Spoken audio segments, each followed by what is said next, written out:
Last week, the mayor of Chicago was on the Morning Joe show on MSNBC, which is now called MS Now, and was asked a real simple question. Do you believe that adding 5,000 more police officers would cause crime to go down? And he wouldn't answer. I'll tell you why he wouldn't answer. He has just hired a woman named Sheila Betty, B as in boy, E-D like David, I, as his new director of strategy.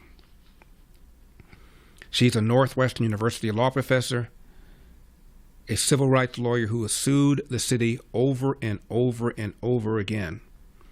She wrote a paper in 2022 called The Myths of Effective Law Enforcement and the Demand to Defund the Police. In her book, she declares, and I'm quoting, in her paper rather, over-policing and mass imprisonment have not created safe, healthy, peaceful communities.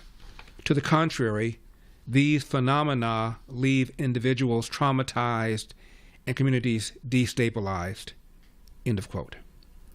I've told you about a poll done by Gallup that found 81% of blacks want the police manpower to remain the same or to be increased. In her same piece, she said that police offer, quote, minimal public safety benefits. Investments in policing and the tools of the carceral state. A carceral state means a state that has a lot of people behind bars. Investing in a carceral state does not reduce violence, but investments in people and communities do, close quote. Really? In 1990, the city's murder rate was 32.9 per 100,000 residents. After decades of what she calls over-policing and investments in the carceral state, that number dropped by almost half to 18.6. Yet she says that additional policing does not reduce violence. She said the police pose a, quote, significant risk of harm, and that they, quote, harm black and brown communities with impunity. Her solution? Put the money in neighborhoods to create safety and wellness, close quote. By the way, she's not the only person in the Brandon Johnson administration with hostility towards the cops. His head of external affairs, Kennedy Bartley, once described police officers as effing pigs and pushed for the abolition of the police department. So here is the mayor of Chicago on a very friendly show, Morning Joe, ask a very simple question to which he would not provide an answer. Number 24. Would you also like to get federal funding to help put 5,000 more cops on the street in Chicago? Would that help drive down crime?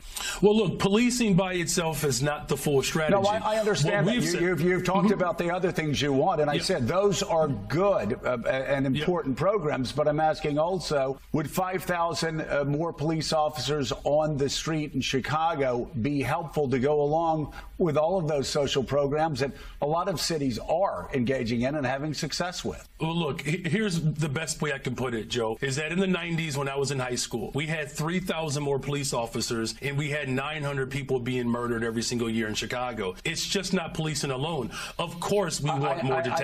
I know it's not policing alone, but I know it's not policing alone. You've told me everything else you want. I'm curious, and this does come down to an ideological difference between people. Do you believe that the streets of Chicago would be safer if there were more uniformed police officers on the streets of Chicago? I believe the city of Chicago and cities across America would be safer if we actually had, affordable housing. Look, okay, I'm not saying that that's not the question I asked. My question is, and I just need a yes or a no, do you believe the streets of Chicago would be safer if you got all of those other extraordinary programs put back into place, which do have a history of being successful, if that's complemented by having 5,000 more cops on the streets of Chicago. I don't believe that we should narrow it down to just police officers, Joe, is what I'm saying. That is an antiquated approach. I'm saying we've invested in detectives. Mr. Mayor, are you hearing what I'm saying? I'm agreeing with you that all of these other social programs are extraordinarily important. I just need a yes or a no, and then this will be the last time I ask. If you get all of those other social programs that 800 million that New York City does, Los Angeles, other people do with great success, would an additional 5,000 cops on the streets in Chicago help complement those programs to make Chicago safer? Look, we are working hard to make sure that our police department is fully supported. I don't believe that just simply putting out an arbitrary number around police officers is the answer. What I'm saying is policing and affordable housing. It's policing and mental and behavioral health care services. It's policing and youth employment. It's a full package. Of course, we want to make sure that our police department is fully supported. That's why I've invested in our Detectives Bureau, because what we have seen in the city of Chicago, when we solve crime, it acts and serves as a deterrent. It's policing and all of the other efforts that we're doing. Here's the last thing that I'll say to that. The federal government could work stronger to coordinate with my police department to get guns off the streets of Chicago. We've seen these efforts work. Just a couple of weeks ago, the ATF, working with my police department, we removed over 150 guns off the streets of Chicago that were trafficked in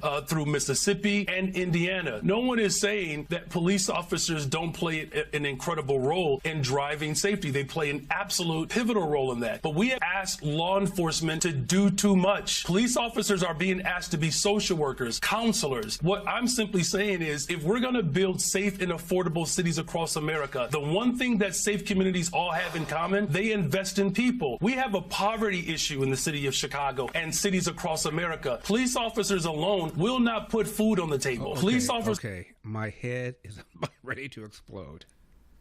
Would adding 5,000 cops to the streets of Chicago result in a reduction in crime? The man would not answer. For full shows, live and on demand, it's Salem News Channel.